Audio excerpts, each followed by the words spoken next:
గుర్తింపు కార్డు తీసుకున్నట్టయితే నాగర్ కర్నూలు జిల్లా కల్వకుర్తి జిల్లా పరిషత్ బాలికల ఉన్నత పాఠశాలలో హైదరాబాద్ సైక్లింగ్ గ్రూప్ మానవతా ఫౌండేషన్ ఆధ్వర్యంలో 20 మంది విద్యార్థినులకు సైకిళ్లు పంపిణీ చేశారు.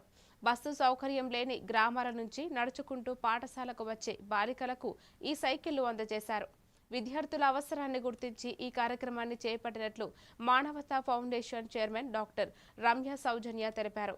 త్వరలో 350 మంది విద్యార్థులకు షూస్ కూడా అందజేస్తామని హైదరాబాద్ సైక్లింగ్ గ్రూప్ సభ్యులు వెల్లడించారు.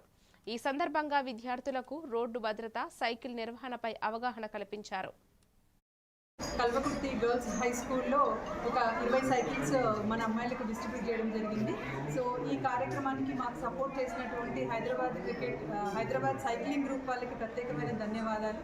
సో లాస్ట్ ఇయర్ శోభా మేడం గారు మానవతా ఫౌండేషన్కి ఒక రిక్వెస్ట్ పెట్టారు, చాలామంది సిలార్పల్లి నుంచి నడుచుకుంటూ వస్తున్నారు అమ్మాయిలు అని చెప్పి.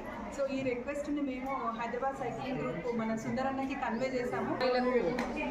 హైదరాబాద్ సైక్లింగ్ గ్రూప్ వారు 20 సైకిళ్లను బహుమతిగా ఇవ్వడం జరిగింది. చాలా సంతోషంగా ఉంది. పిల్లల కళ్ళల్లో మెరుపు, ఆనందం చూసి నేనైతే చాలా సంతోషిస్తున్నాను. మరి నా విజ్ఞప్తిని మన్నించి నేను లాస్ట్ ఇయర్ ఒక 24 సైకిల్స్కి రిక్వెస్ట్ పెట్టినాను.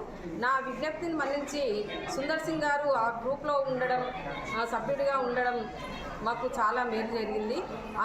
సందీప్ మరియు సుందర్ మేము ఈరోజు కల్వకుర్తి గవర్నమెంట్ స్కూల్లో ఉన్నాము.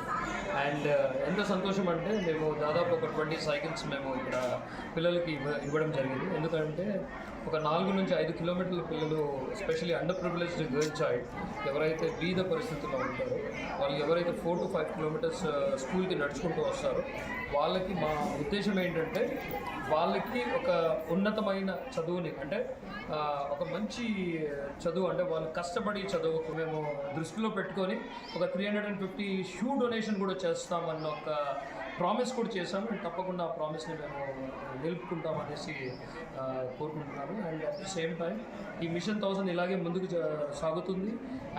అండ్ మేము చాలా మంది స్టార్ట్ అయింది. అందుకే ఏ పిల్లలు కూడా బాధపడొద్దు. అంటే ఇప్పుడు చాలా